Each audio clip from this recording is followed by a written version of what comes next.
DNA में अगली खबर के विश्लेषण को शुरू करें उसके पहले मैं आपसे कुछ सवाल पूछना चाहता हूं। क्या आपने कभी डबल डेकर बस चलती हुई देखी है? क्या आपने कभी ट्रिपल डेकर बस के बारे में सुना है?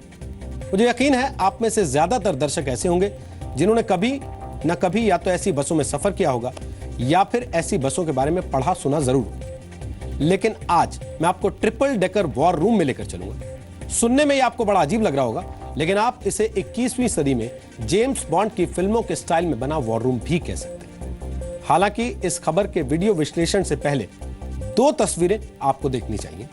पहली तस्वीर रशिया के नेशनल डिफेंस कंट्रोल सेंटर की है, जिसका आकार किसी ट्रिपल डेकर बस के जैसा है और जिसकी पहली तस्वीर दुनिया के सामने रिलीज हो गई। दूसरी तस्वीर में आप रशिया के राष्ट्रपति व्लादिमीर पुतिन को अपने सैन्य अधिकारियों के साथ खड़े होकर सीरिया में आईएसआईएस पर हो रही बमबारी का लाइव टेलीकास्ट देखते हुए देख सकते हैं। रशिया का नया हाईटेक वॉर रूम पहली बार दुनिया के सामने आया है, जहां से सीरिया में आईएसआईएस के खिलाफ हो रहे हवाई हमलों के पल पल का अपडेट रशिया के राष्ट्रपति व्लादिमीर पुतिन को दिया जाए। रशिया की राजधानी मॉस्को के रेड स्क्वायर से करीब 3 किलोमीटर की दूरी पर मॉस्को रिवर के किनारे बने रशिया के नेशनल डिफेंस कंट्रोल सेंटर को सुरंग में बनाया गया। आपको जानकर हैरानी होगी कि इस डिफेंस सेंटर को 2 साल से भी कम वक्त में बना लिया गया। डिफेंस सेंटर में किसी फिल्म थिएटर की तर्ज पर बड़ी बड़ी स्क्रीन्स लगी हैं, जिनकी मदद से सीरिया में हो रहे एक एक हवाई हमले पर पूरी नजर रखी जा रही। इस डिफेंस कंट्रोल सेंटर की बात करें तो यहां इस्तेमाल किए जाने वाले कंप्यूटर्स की स्पीड इतनी ज्यादा है कि वो एक बार में अमेरिका के पेंटागन से करीब 20 गुना ज्यादा जानकारी प्रोसेस कर सकता है। इस सेंटर में इस्तेमाल किए जाने वाले कंप्यूटर्स की स्पीड कितनी तेज है, इसका एक उदाहरण यह भी है कि लेनिन लाइब्रेरी के नाम से मशहूर रूस की नेशनल लाइब्रेरी जैसी 50 लाइब्रेरीज में प्रति सेकंड इकट्ठा होने वाली जानकारी यह कंप्यूटर 1 सेकंड के अंदर प्रोसेस कर सकता है। एक्सपर्ट्स का मानना है कि यह अमेरिका के नेशनल मिलिट्री कमांड सेंटर, जिसे पेंटागन इस्तेमाल करती है, उससे कई गुना बेहतर और आधुनिक है।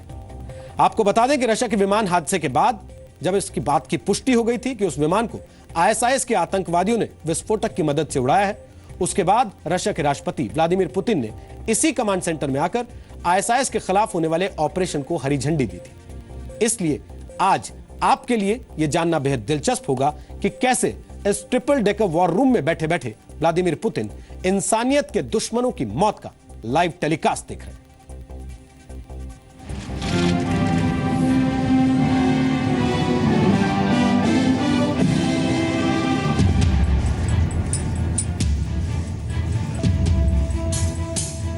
Товарищ лейтенант.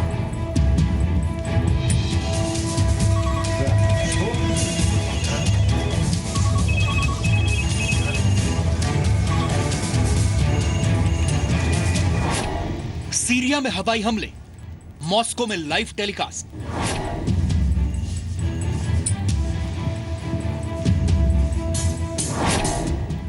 दुनिया की नजरों से ओझल, लेकिन वो सब कुछ देख सकता है।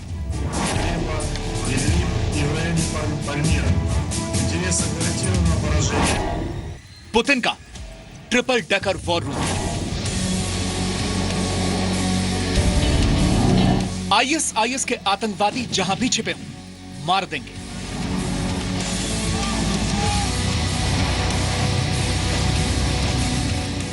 प्रतिशोध की ज्वाला में जल रहे कुछ ऐसे ही शब्दों के साथ रूस के राष्ट्रपति व्लादिमीर पुतिन ने सीरिया से आतंक के सफाई की कसम खाई थी।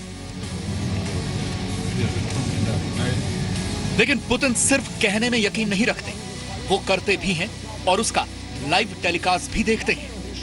वो भी खुलेआम नहीं, बल्कि सुरंग में बने एक ऐसे वॉर रूम में जिसे मानव इतिहास का सबसे आधुनिक और खतरनाक डिफेंस कंट्रोल सेंटर कहा जा रहा है। ये एक्शन में यकीन रखने वाले व्लादिमीर पुतिन का नया वॉर रूम है, जिसे 2 साल से भी कम वक्त में तैयार किया गया है। इस वॉर रूम की ताकत का अंदाजा इसी बात से लगाया जा सकता है कि यह साइबर अटैक से 100% सुरक्षित है। ये तस्वीरें कुछ दिनों पहले की हैं, जब व्लादिमीर पुतिन ने इसी डिफेंस सेंटर में बैठकर सीरिया में आईएसआईएस के आतंकियों को खत्म करने की कसम खाई थी। और अब पुतिन बगदादी की मौत का लाइव टेलीकास्ट भी इसी सेंटर में बैठकर देखते हैं। इसी सेंटर में बैठकर पुतिन अपने अधिकारियों के साथ कनेक्ट होते हैं और रूस के हवाई अड्डों से लड़ाकू विमानों की उड़ान भरते और उन्हें सीरिया में आतंकी ठिकानों पर बम बरसाते देखते हैं। कई अरब डॉलर की लागत से बने इस किलाबंद वॉर रूम में मूवी थिएटर जैसे बड़े बड़े पर्दे लगे हुए हैं। इन पर्दों पर दुनिया भर में रूस की सैन्य गतिविधियों की लाइव तस्वीरें टेलीकास्ट की जाती हैं। इस सेंटर की खासियत का अंदाजा इस बात से भी लगाया जा सकता है कि यहाँ से बैलिस्टिक मिसाइलों और परमाणु हथियारों की तैनाती भी की जा सकती है। इस डिफेंस सेंटर में 3 हेलीपैड्स भी बनाए गए हैं, जिनमें से एक नदी पर तैरता रहता है।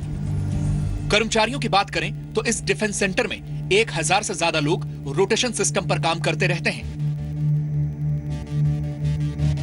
एक्सपर्ट्स का मानना है कि इस वॉर रूम से रूस की सेना की क्षमता में काफी इजाफा हुआ है। इमरजेंसी के हालात में यह वॉर रूम रूस का प्रमुख संचार केंद्र भी बन सकता है और जंग के हालात में यह डिफेंस सेंटर रूस के कमांडर इन चीफ के हेडक्वार्टर की भूमिका भी अदा कर सकता है। इसकी तुलना द्वितीय विश्व युद्ध के समय के सोवियत संघ के सैन्य मुख्यालय से भी की जा रही है। यानी कुल मिलाकर देखा जाए तो पुतिन ने एक ऐसा वॉर रूम तैयार कर लिया है जिससे न सिर्फ दुनिया को रूस की ताकत का अंदाजा हो जाएगा, बल्कि एक कमरे में बैठे बैठे आईएसआईएस के आतंक का भी सर्वनाश हो जाएगा, वो भी नजरों के सामने। ब्यूरो रिपोर्ट, जी मीडिया। व्लादिमीर पुतिन के ट्रिपल डेकर वॉर रूम की तस्वीरें देखने के बाद एक पल के लिए आपको भी यकीन नहीं हुआ होगा, लेकिन इस सच्चाई से भी इनकार नहीं किया जा सकता कि आज के दौर में इस तरह के वॉर रूम की सख्त जरूरत है। इसकी वजह जानने के लिए आज कुछ गंभीर आंकड़े भी आपको देखने चाहिए। Institute for economy and peace के आंकड़े बताते हैं कि वर्ष 2014 में आतंक की वजह से दुनिया को अमेरिका के वर्ल्ड ट्रेड सेंटर पर हुए 9/11 हमलों से भी ज्यादा नुकसान उठाना पड़ा।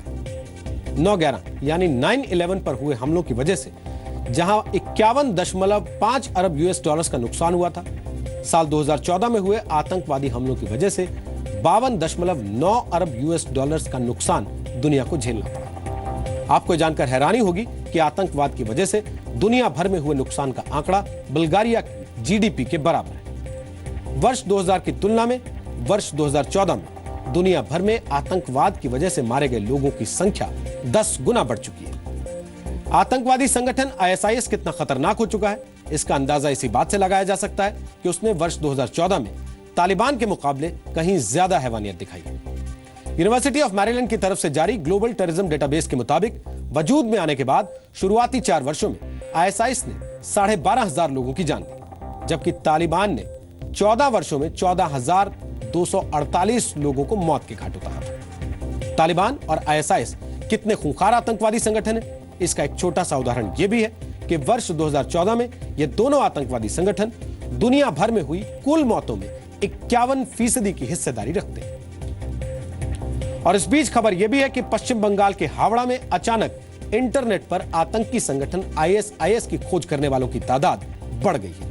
इसके अलावा आईएसआईएस ने भी एक मैगजीन में दावा किया है कि पश्चिम बंगाल में उसकी मौजूदगी तेजी से बढ़ रही है।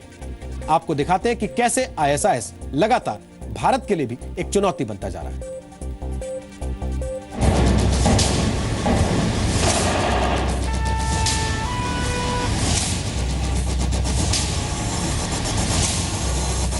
तस्वीरें भारत से करीब 6500 किलोमीटर दूर फ्रांस की हैं, जहां आईएसआईएस ने दहशत का खेल खेला और तस्वीरें पूरी दुनिया ने देखी।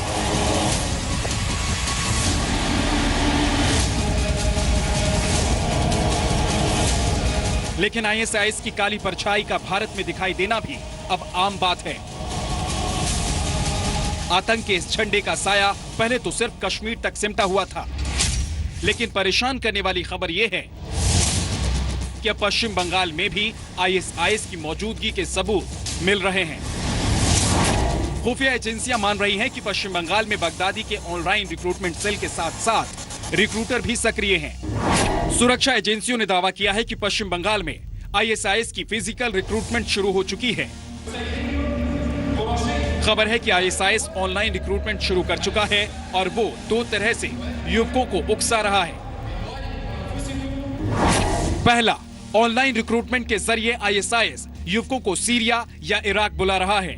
दूसरा, आईएसआईएस कह रहा है कि जो युवक उसके लिए काम करना चाहते हैं उनको ट्रेंड किया जाएगा, वे कहीं रहकर आतंकी कार्रवाई को अंजाम दे सकते हैं।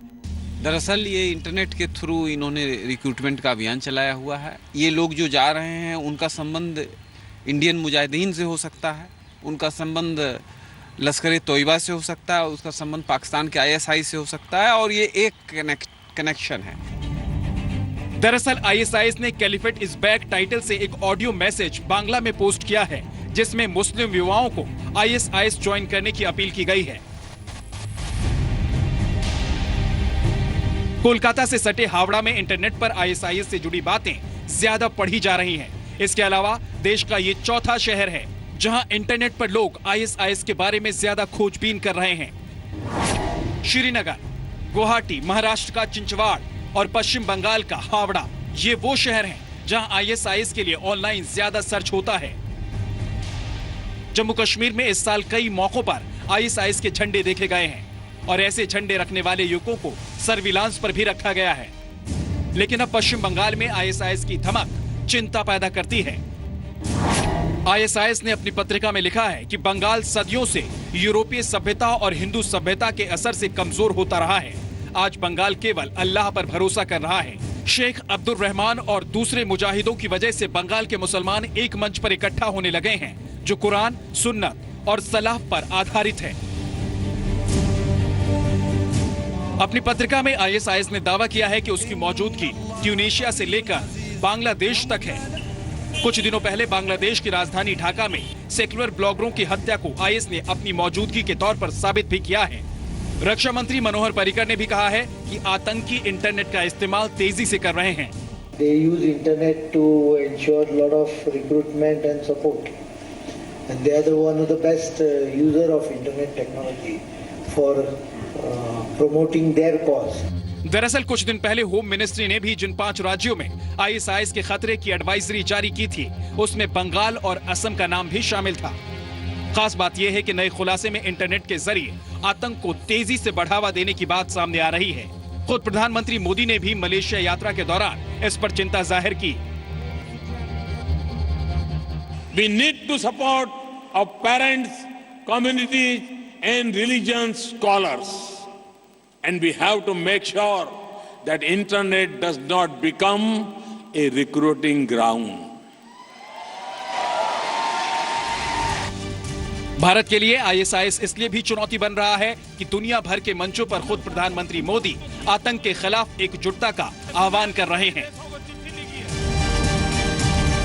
दूसरी खबर यह भी है कि ISIS ने अल-कायदा को कमजोर करने के लिए एशिया में अपनी सक्रियता बढ़ा दी है। मनीष शुक्ला, जी मीडिया, दिल्ली।